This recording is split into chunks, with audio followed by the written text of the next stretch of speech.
warahmatullahi wabarakatuh. Sobat Azul rahimakumullah. Di sela-sela waktu senggangnya, Baginda Raja Harun al-Rashid duduk santai bersama Abu Nawas.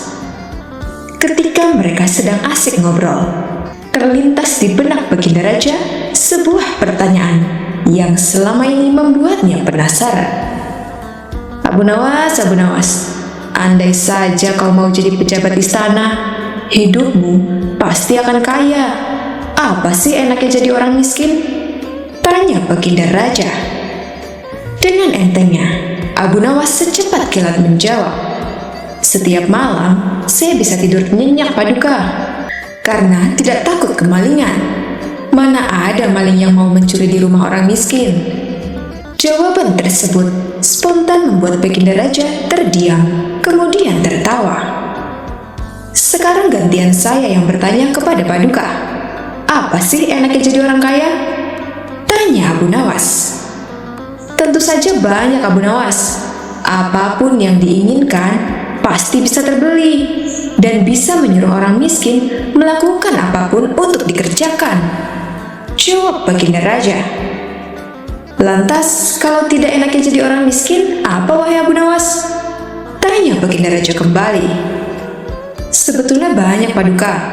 Orang miskin seperti saya, seringkali keinginannya tidak kesampaian, dan jarang sekali makan hidangan yang enak-enak. Jawab Abu Nawas. Oh, begitu ya. Lalu menurutmu, apakah ada yang lebih buruk daripada hidup sebagai orang miskin? Tanya Baginda Raja lagi. Tentu saja ada Paduka, yaitu hidup sebagai temannya orang miskin. Orang ini benar-benar tidak punya perasaan Paduka, karena suka menyuruh seenaknya saja. Jawab Abu Nawas. Menyadari bahwa perkataan Abu Nawas itu ditunjukkan kepadanya, Baginda Raja pun tertawa terpingkal-pingkal. Kurang ajar kamu Abu Nawas, seloroh Baginda Raja sambil terus tertawa.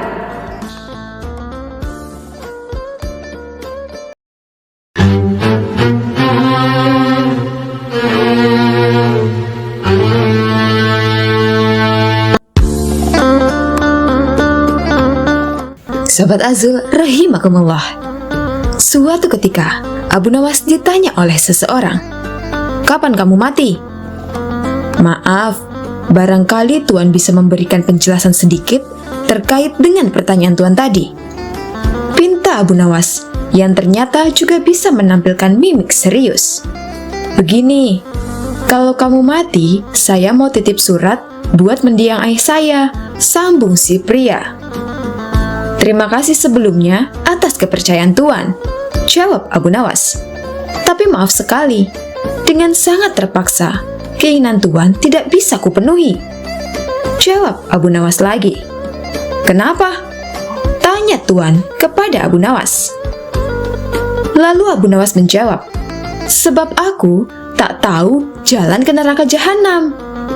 Mendadak, wajah orang itu merah padam, dan sambil merunduk, ia pun segera pergi. Pertanyaan yang nyelekit dari Tuan kepada Abu Nawas dijawab lebih nyelekit oleh Abu Nawas. Itulah pintarnya Abu Nawas, dalam kondisi yang seperti itu bisa membalasnya dengan cerdas dan penuh makna.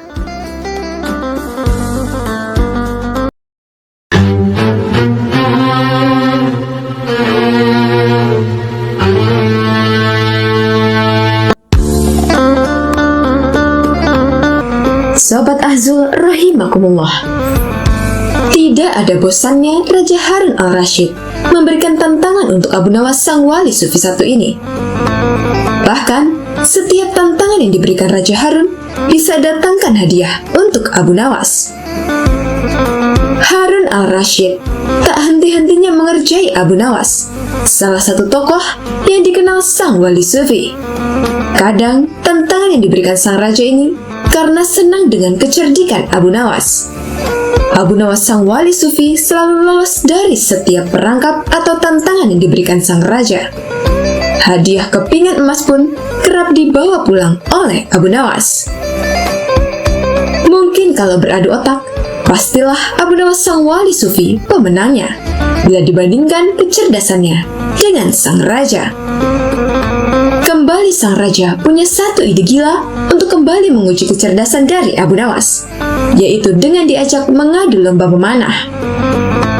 Karena lomba tersebut yang dibutuhkan adalah keahlian, bukan kecerdasan otak, maka dipanggillah Abu Nawas ke istana oleh Raja Harun al-Rasyid.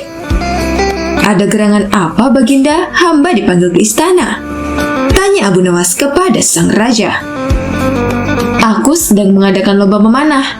Berhubung kamu sedang ada di istana, maka kamu harus ikut lomba tersebut," ucap sang raja. "Waduh, saya masuk perangkap sang raja ini," ujar Abu Nawas dalam hatinya. Saat Abu Nawas kebingungan, sang raja pun berkata, "Hai Abu Nawas, ada apa kamu bengong? Ada hadiah besar menantimu. Tapi syaratnya, kamu harus memanah 1 kali dan tepat sasaran. Kalau kamu berhasil, hadiah besar kamu bisa bawa pulang. Tapi kalau kamu gagal, kamu harus pulang dengan jalan merangkak," ucap sang raja. Ternyata dugaan saya benar. Raja mengundang saya ke istana hanya ingin mempermalukan saya, ucap Abu Nawas sang wali sufi di dalam hatinya. Sudah tahu kalau saya tidak pandai memanah, tapi dipaksa untuk ikut lomba memanah, ucap Abu Nawas terus mendumel dalam hatinya. Ia pun berpikir keras agar bisa keluar dari jebakan sang raja. Abu Nawas dengan berat hati mengambil busur dan anak panah.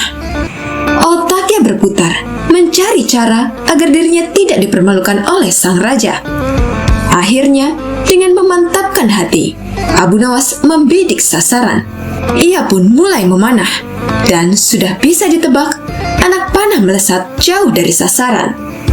Namun dengan kecerdikan Abu Nawas, ia berteriak, "Itu tadi gaya memanah Tuan Menteri." Ia memanah lagi, tapi panah masih melesat dari sasaran. Abu Nawas pun berteriak lagi. Demikian gaya wali kota memanah.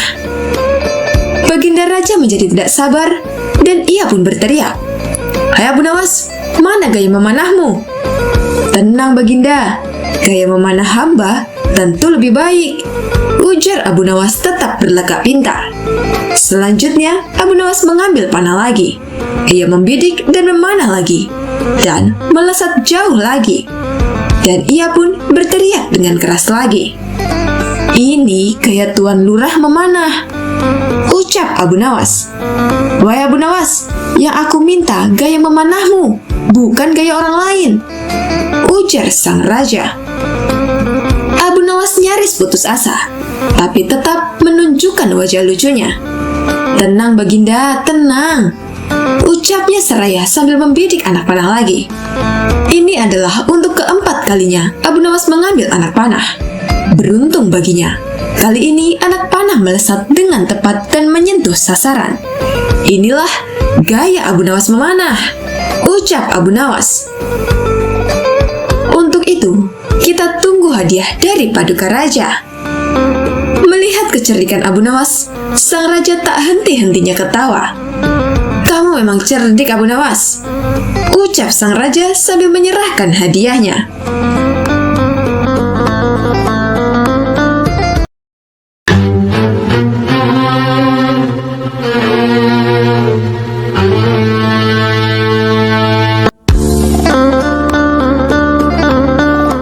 Sobat Ahzul rahimakumullah, Abu Nawas terlahir pada tahun 747 Masehi. Nama lengkapnya adalah Abu Ali Al-Hasan bin Hani Al-Hakami. Kepiawaian Abu Nawas dalam menciptakan syair ketika itu nyaris tak tertandingi. Terbukti, walaupun dalam keadaan mabuk, ia tetap mampu melahirkan mutiara-mutiara kata yang indah. Abu Nawas pun dikenal sebagai sosok sufi yang bijaksana dan kocak. Kisahnya lucu mengocok perut dan syarat akan suri tauladan. kisah seorang saudagar kaya di Baghdad membuat sayembara berendam semalaman di kolam air yang terkenal sangat dingin. Bagi siapa saja yang mampu berendam akan mendapat hadiah 10 dirham. Konon banyak sekali yang mencoba dan hanya mampu bertahan sepertiga malam saja. Hingga datanglah seorang pengemis yang juga mencoba sayembara sang saudagar kaya. Singkat cerita, si pengemis pun hampir menyerah di tengah malam. Kemudian berdoalah si pengemis kepada Allah, dan ia pun tidak merasa kedinginan lagi. Menjelang pagi, anak si pengemis mendatangi sang ayah karena khawatir dan menyalakan api di tepi kolam menemani si pengemis. Waktu sayembara pun berakhir. Pengemis bangkit dari kolam dan mendatangi sang saudagar kaya untuk meminta upahnya. Terjadilah perdebatan antara si pengemis dan saudagar kaya. "Aku tidak mau membayar karena anakmu membuat api di tepi kolam. Kamu pasti tidak merasa kedinginan," ujar sang saudagar. "Panas api itu tidak sampai ke badan saya. Selain apinya jauh, saya kan berendam di dalam air. Bagaimana bisa api masuk ke dalam air?" sanggah si pengemis. Sang saudagar kaya bersikukuh tak ingin memberikan hadiah. Lalu berceritalah si pengemis kisah pilunya kepada Abu Nawas. Abu Nawas mengatakan bahwa hadiah si pengemis akan datang esok hari. Esok harinya, Abu Nawas menyelenggarakan sebuah hajat dengan mengundang sang saudagar kaya tersebut bersama Raja Harun al-Rasyid beserta para petinggi istana. Tak ada suguhan yang tersaji di acara hajatan itu. Abu Nawas berkata kepada sang raja bahwa masih sedang memasak nasi. Setelah tak sabar menunggu, akhirnya sang raja dan saudagar kaya menghampiri Abu Nawas. "Abu Nawas, mengapa kau mengipas-ngipas api di bawah pohon?" tanya baginda raja. "Ya Tuanku Syah Alam, hamba sedang memasak nasi," jawab Abu Nawas. Sultan Harun al-Rasyid bingung bukan kepalang karena Abu Nawas memasak nasi tanpa periuk nasi di atas api.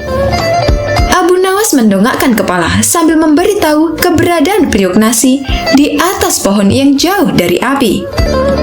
Abu Nawas pun menjelaskan kisah sang pengemis sebagai perbandingan atas apa yang dilakukannya, bahwa api tidak bisa menanak nasi dengan periuk di atas pohon. Pun demikian, api di tepi kolam tidak akan menghangatkan air kolam. Akhirnya, sang sultan memerintahkan saudagar kaya memberi upah si pengemis sebesar 100 dirham.